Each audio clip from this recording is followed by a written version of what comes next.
Minecraft Cave Update Review, baby!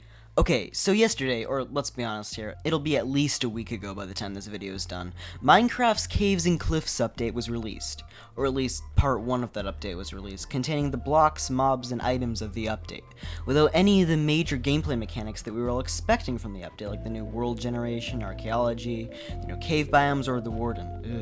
Leaving things like the axolotls, copper, amethyst, and the new biome-related blocks such as dripstone and moss to be added in this update. Now, before I go in and critique the actual features of this update, as usual, as you read from the title, I would like to take a look at the 9-month development process of this update. The development of this update was, rocky, to say the least, leaving broken promise after broken promise as delays pushed the final update back sometime into 2022.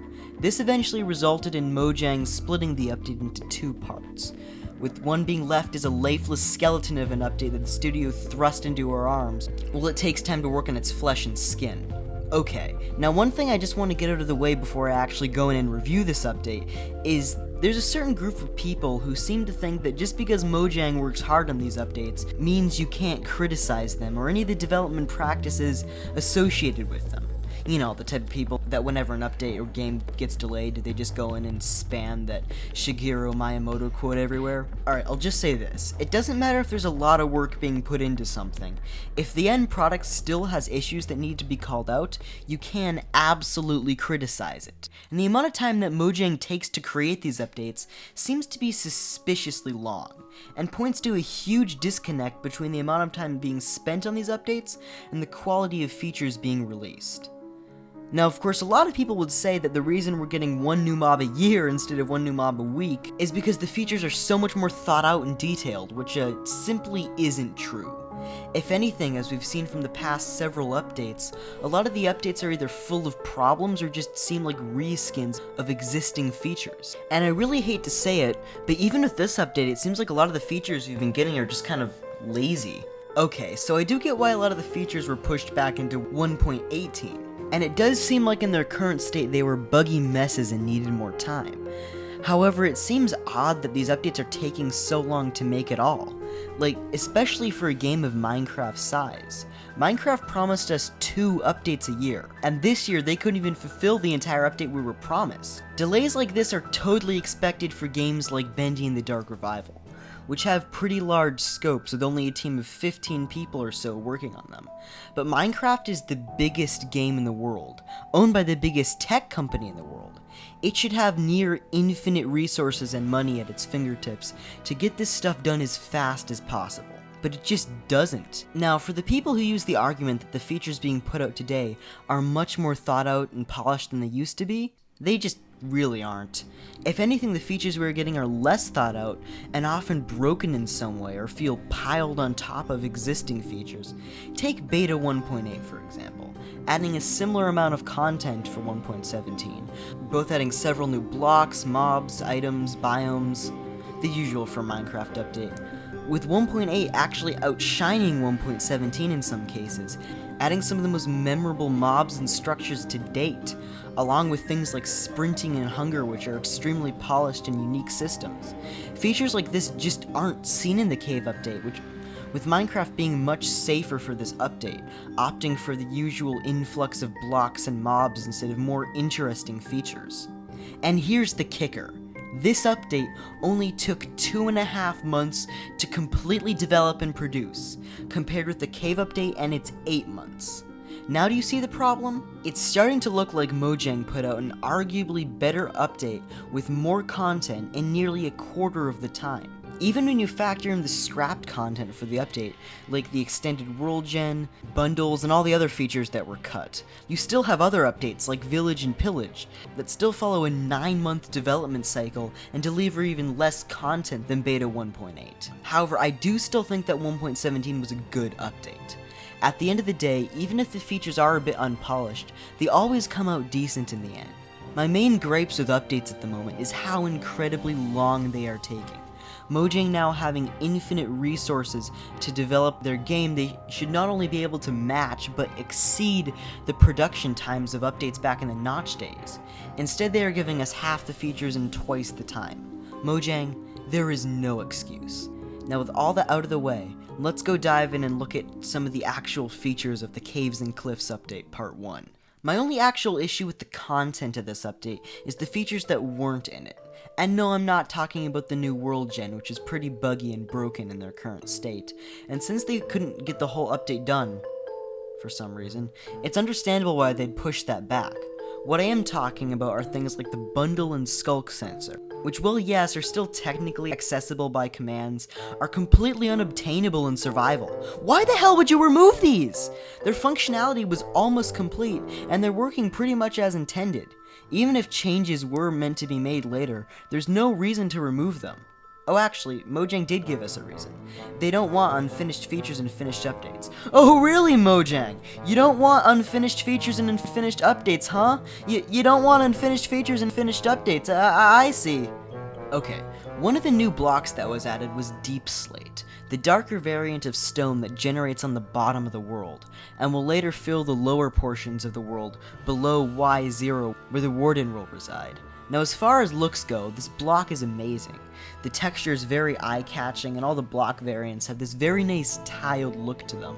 And the shade of gray on the block creates this perfect gradient between regular stone and black stone. And the way that Deep Slate has been implemented so far looks really nice. There's these little patches of it creeping up from what will eventually be the Deep Dark that gives this sense of foreboding and a feeling that you're going into the deepest, darkest parts of the world, a place where you really shouldn't be. Now, I do have one small issue with this block. Remember how I said that a lot of the features being added recently just seem like reskins of existing features?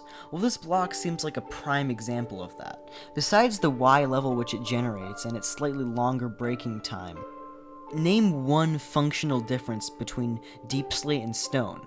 It just seems like a lot of the features being added nowadays just really don't implement anything new or interesting gameplay-wise. Like, especially with the Nether update, a lot of the mechanics were just like, ooh, what if this block, but in the Nether? Now, I completely get why they did that with the Nether update, as they were trying to make the Nether more livable, but it would be nice to see some more unique gameplay mechanics in the Nether. And I don't think Deep Slate needed to introduce anything game-changing, but a few extra uses would be nice. Next up was copper. This block is kind of a mess at first, being the first ore that dropped blocks intended to be built with. And with the block having a 3x3 crafting recipe, and copper having the same rarity as iron, as I demonstrated in my copper roof speedrun, it takes over 3.5 hours to get enough copper to finish a roof on a relatively small house. Now, there was quite a bit of complaining from the community about this regarding the sheer quantity of copper that it takes to make a roof. So Mojang switched the crafting recipe to 2x2, which created quite a lot of inconsistency with the rest of the valuable blocks. So then they came up with what I think is a pretty elegant solution, and made each copper ore drop multiple copper items, similar to lapis, coal, or redstone. Overall, I really like the copper. Its texture is pretty, and it introduces a fairly unique concept with the oxidization. Finally, the light block. I honestly do think this block is one of the coolest things that Minecraft has added in a long time.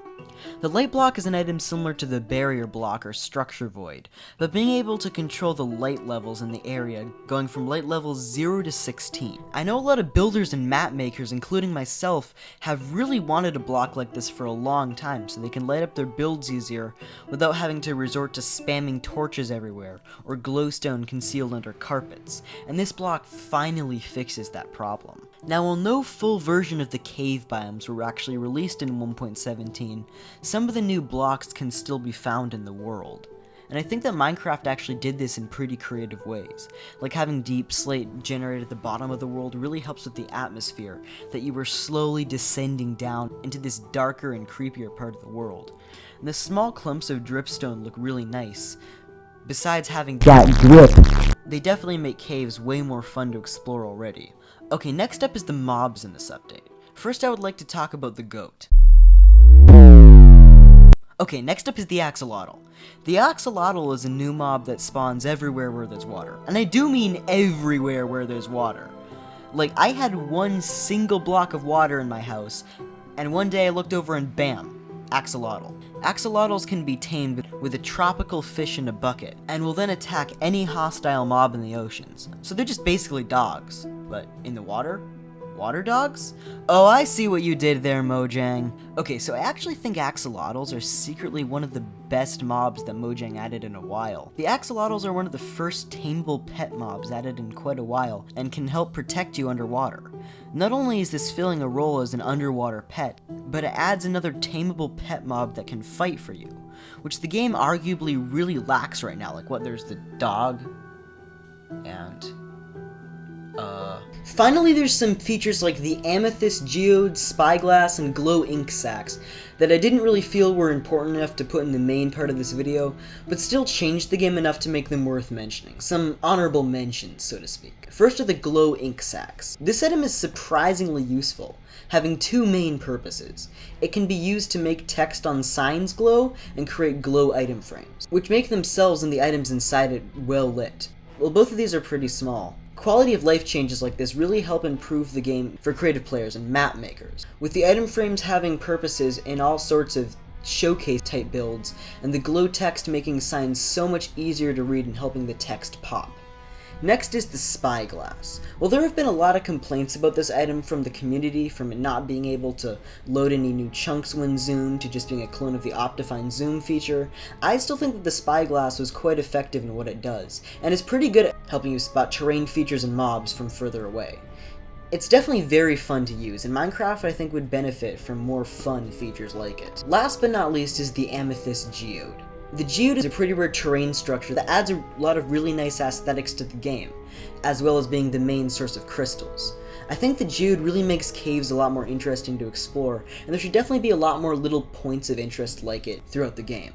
Overall, the Caves and Cliffs update part 1 was decent. It wasn't bad by any stretch of the imagination, but on the other hand, there really wasn't anything to write home about.